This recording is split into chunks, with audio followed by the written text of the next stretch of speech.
About 13 years ago, I picked up my launch day copy of Black Ops and began an unhealthy relationship with its online multiplayer. Before Black Ops, I'd never really bothered with the online modes, but as I was young, dumb and jobless, I had the time on my hands, and after spending my dole money on a game, only for its single player mode to roll credits after 5 hours, was just not a good investment of that meagre government handout money. So I went to the multiplayer. A few rounds in and I remember thinking, this is a bit of alright, I like it, and so I carried on playing. The carrot and stick reward loop with regular new weapons, unlocks and perks hit those sensitive spots in my brain and gave me the dopamine fix I needed. I was hooked and proceeded to play daily for months on end with the occasional half-arsed job application sent via email. Did I put my 1.37 KD in the CV? I'll let you wonder about that one. I did. Eventually life moves, and so did I, and with every move something gets left behind or sold on eBay. The precious Xbox 360 was one of them, as the next move would be to Chambéry in France, which in turn would lead to my below average career, it's on the up now though, in video games media. But that's a story for the pub or therapy, not here. The move away broke that Black Ops habit, and I never went back to any Call of Duty multiplayer. I played the campaign a couple of times over the last few years thanks to the backwards compatibility on Xbox, but I never felt that need to go back to the multiplayer side of things. Well, I looked at it. I might have even popped in for a minute just to hear that sweet menu music. Alright, you got me. I was in there desperately trying to get a game of domination going. Alas, it was not to be. The player counters were almost nil, and the one time I did get into a game, I'm pretty sure I was at risk of being murdered by a hacksaw who was doing cursed things in Nuketown. That relapse or attempt to play Black Ops Online was a good couple of years ago. Since then, I've been clean, but recently the servers were mysteriously repaired. Fate shot its white arrow into the Black Knight and invited me back into the den for another whiff of the good stuff. How could I resist? I nestled on the couch, a bowl of dried bananas and unsalted peanuts to my left because I'm healthy, and a mug of steaming hot Earl Grey tea to the right because I'm English, and I prepared for what was to be the return of the king.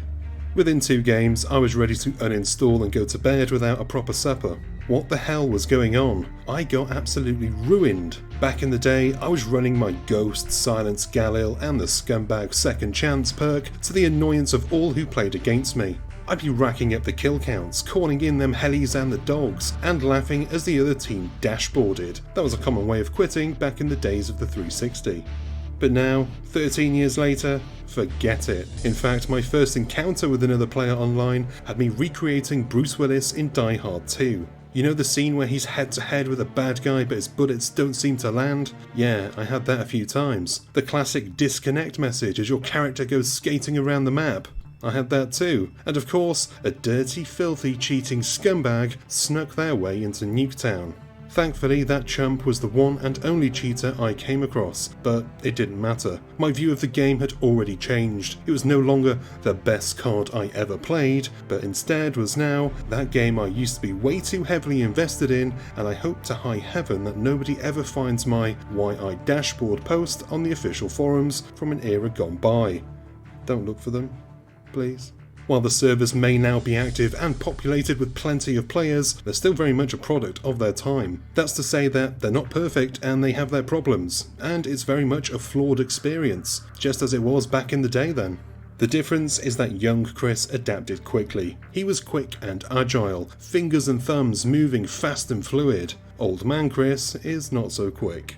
I've come to the conclusion then that I'm simply just too old to be competitive in online shooters, at least traditional ones. I can still kick some ass in VR. They were good times though, and I had many a good night ruining others' fun. I also had some brilliant evenings playing Search and Destroy, the only game mode that you could guarantee most players would be mic'd up and ready to shout out important calls in a match, as well as the usual lobby side banter, for better and for worse. Trying to recreate those dizzying heights while I'm almost certainly on my way down the other side of that peak was very humbling, but most of all, it just wasn't very fun. Some things are best left in the past, I suppose. So there you have it, an old man shouting into the cloud. I imagine there are plenty others out there who tried to relive the glory days and got severely humbled. Let us know down in the comments and we can call it group therapy or something. While you're down there, don't forget to like, subscribe and hit the bell so that you're notified whenever we've got new stuff. I've been Chris, you've been gorgeous, and I'll see you on the next one. Cheers my dears.